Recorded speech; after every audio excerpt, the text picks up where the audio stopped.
Believe green buds awaken in the spring, that autumn paints the leaves with somber fire.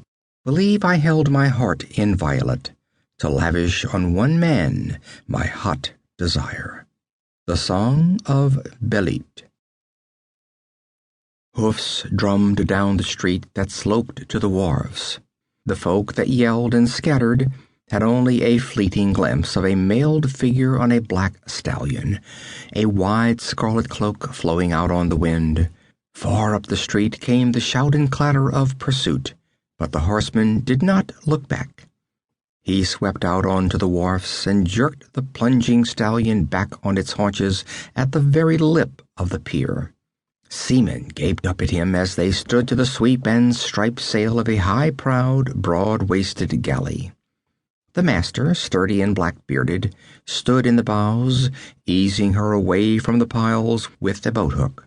He yelled angrily as the horseman sprang from the saddle and, with a long leap, landed squarely on the mid-deck. "Who invited you aboard?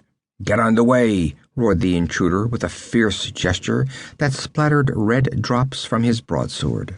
"But we're bound for the coasts of Kush," expostulated the master. "Then I'm for Kush. Push off, I tell you." The other cast a quick glance up the street, along which a squad of horsemen were galloping. Far behind them toiled a group of archers, crossbows on their shoulders. "Can you pay for your passage?" demanded the master. "I pay my way with steel," roared the man in armor, brandishing the great sword that glittered bluely in the sun. "By Crom, man, if you don't get under way, I'll drench this galley in the blood of its crew." The shipmaster was a good judge of men.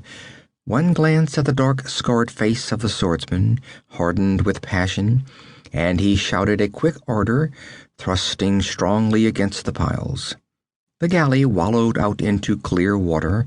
The oars began to clack rhythmically. Then a puff of wind filled the shimmering sail. The light ship heeled to the gust, then took her course like a swan, gathering headway as she skimmed along. On the wharves, the riders were shaking their swords and shouting threats and commands that the ship put about, and yelling for the bowmen to hasten before the craft was out of arbalest range.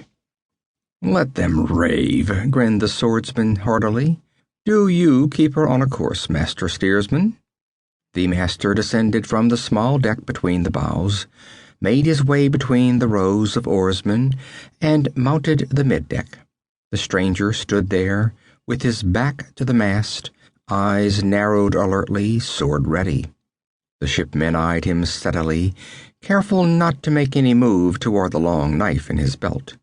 He saw a tall, powerfully built figure in a black scale-mail hauberk, burnished greaves, and a blue steel helmet from which jutted bull's horns highly polished. From the mailed shoulders fell the scarlet cloak, blowing in the sea wind. A broad shagreen belt with a golden buckle held the scabbard of the broadsword he wore.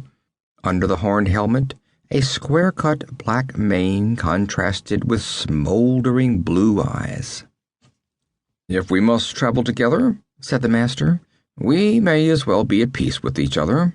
My name is Tito, licensed master shipman of the ports of Argos. I am bound for Kush, to trade beads and silk and sugar and brass-hilted swords to the Black Kings for ivory, copra, copper ore, slaves, and pearls."